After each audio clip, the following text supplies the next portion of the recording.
And we are told police recovered more than $300,000 in cash. We counted 6 guns, including an assault-style weapon and what appears to be a tactical armored vest. You do. You know, we're at the mercy of somebody who really doesn't care about us. Hurt my arm 4 times, my leg 6. Got shot like 10 times in this leg, 3 times in my right thigh, and 3 times in my hand. I seen a bitch get stabbed hella close, like, and my foot like. How did that affect you? I don't know, it just made me like, I don't know, used to it. Why is there so much violence in the city? Hatred. Hatred. You know what I'm saying? Jealousy, envy. Anybody can get it. Anybody in there, everybody, ain't no exclusion. The rise and fall of St. Louis, America's forgotten crime capital. Have you ever wondered how a city once called the Gateway to the West became one of the most dangerous places in America? This is the story of St. Louis, a city where history, poverty, and crime collided so hard that generations never escaped the wreckage. And before we start, make sure to subscribe, because what you're about to hear is more than a crime story. It's a lesson in how a city can break its own people. Police footage shows stacks of cash, over $300,000, assault weapons, bulletproof vests. It looks like a war zone, but this isn't Iraq or Mexico. This is the American Midwest, St. Louis, Missouri. Here, life and death often come down to which block you stand on. Locals say you can get killed anywhere, north, south, downtown, across the river. No one's safe, not even kids, not even women. To outsiders, St. Louis has become synonymous with murder. Year after year, it tops the charts for homicide and violent crime. But to understand why, you have to look deeper into a story about race, segregation, drugs, and survival. Because St. Louis isn't just one city, it's 2. South of Delmar Boulevard, you'll find clean parks, coffee shops, and quiet suburbs. North of Delmar, a different world. Abandoned buildings, unemployment, and some of the highest murder rates in the country. Over 70% of all killings happen here. It didn't start this way. Once, St. Louis was a booming hub of trade, the 4th largest city in America, a gateway for opportunity and wealth. But it was also a city built on cruelty.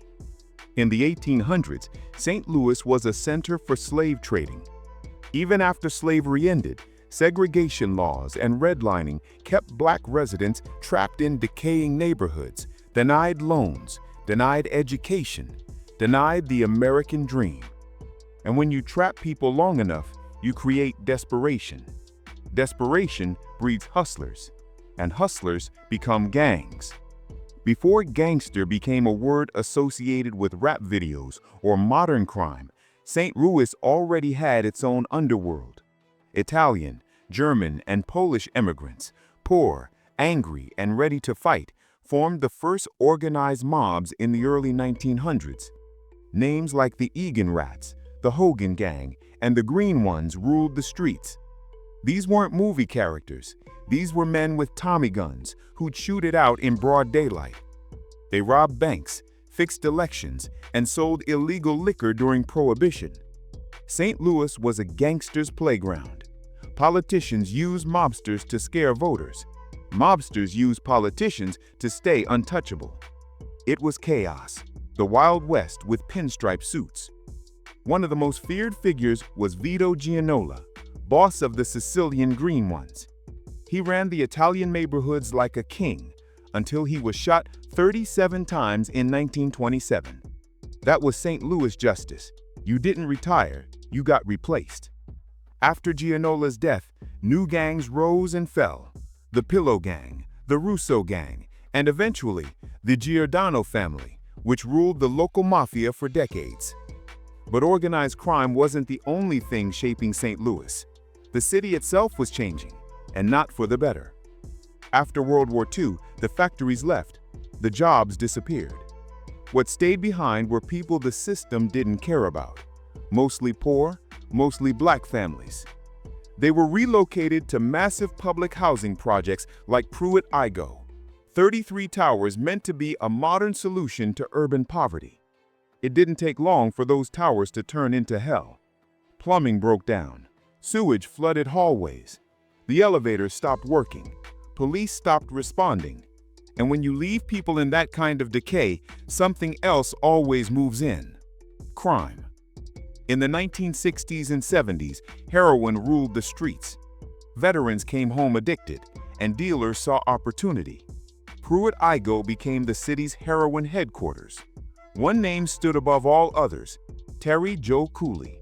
He had everything: fur coats, fancy cars, women, money, the American dream twisted into a nightmare.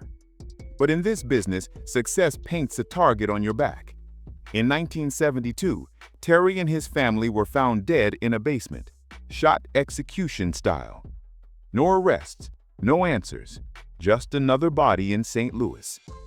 After Terry's death came T.J. Ruffin, another big player, another man who thought he could outsmart the streets. He couldn't. When police surrounded his girlfriend's apartment, a shootout broke out. The place went up in flames. They said TJ shot himself before the fire could take him. And with him died any illusion that crime could ever bring peace. When the Pruitt-Igoe projects were finally demolished in 1972, the people scattered, but the violence didn't. It just spread. Every block became its own kingdom, every neighborhood its own battlefield. By the 1980s, new names ruled the city. Men like Nate Sledge and Fast Woods, the so-called Robin Hoods of the North Side. They sold heroin, gave back to their communities, and became legends. But legends don't live long here. Each one ended up dead or in prison, proving that no matter how high you rise in St. Louis, the fall is always waiting. Then came the 1990s, the crack era. A generation of kids raised without fathers, without hope, now found power in gangs. Groups like the Boys of Destruction and Horseshoe Posse started out as breakdancing crews, but when crack money hit, they traded rhythm for rifles. Dorsey, a fearless young hustler, led the Boys of Destruction. His rival Hitman T led the Horseshoe Posse. Both were respected, both dangerous, and both knew only one language: revenge.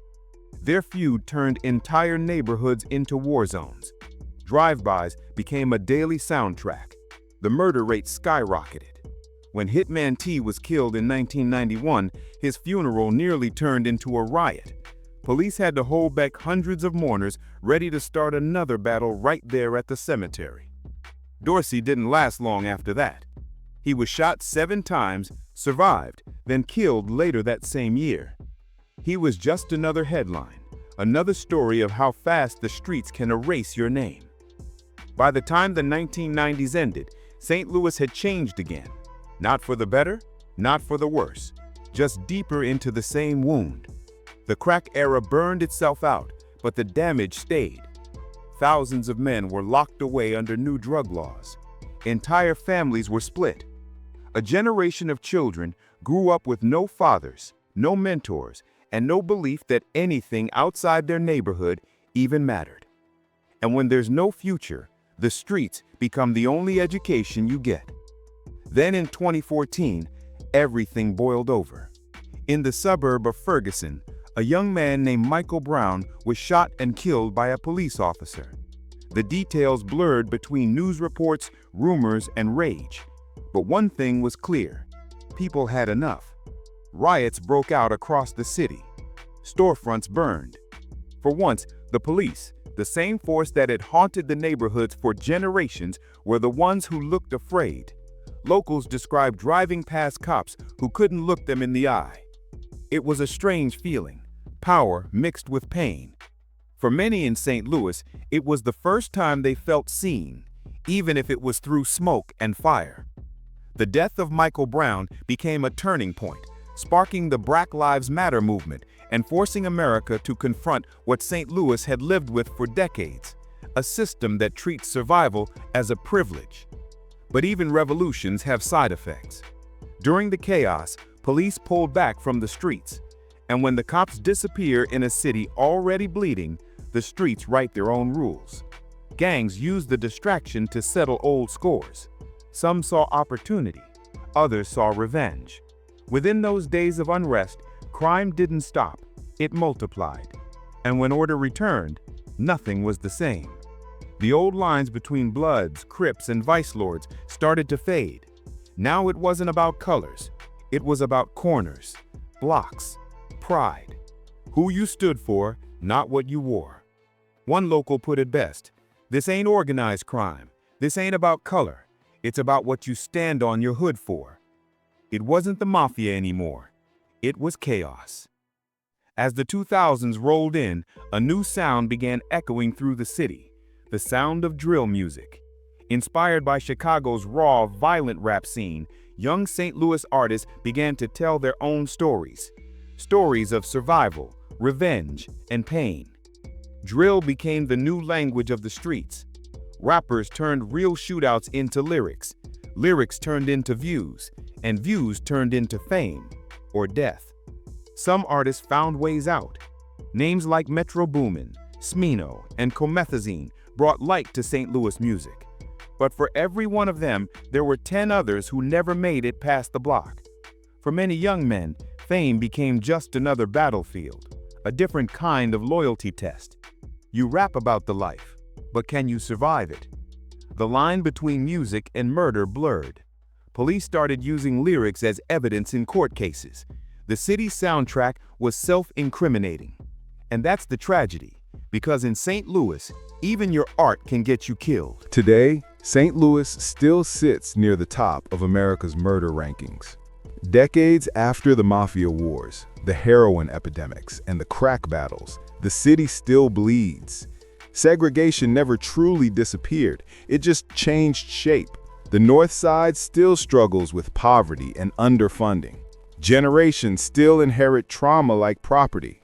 But there's another side too, one that rarely makes the headlines. Community gardens where gunfire once echoed. Youth programs started by former gang members. Churches turning corners into safe zones. People here haven't given up. They've just learned how to fight differently. When you drive through St. Louis today, you'll see two cities, the one in the postcards and the one behind boarded windows. But both share the same heartbeat, a city that refuses to die, even after being left to. Maybe that's what defines St. Louis, not its violence, but its endurance. It's the story of a place that fell from glory, crashed into chaos, and still keeps standing. Because no matter how many times this city gets shot, burned, or betrayed, someone here keeps rebuilding it, brick by brick, beat by beat, story by story. If you've watched this far, you already understand something most people don't. St. Louis isn't just a city, it's a mirror. It reflects what happens when a country forgets its own people. And maybe in understanding it, we can stop history from repeating itself. Subscribe if you believe stories like this deserve to be told, because the next one might be happening right now, just one block over.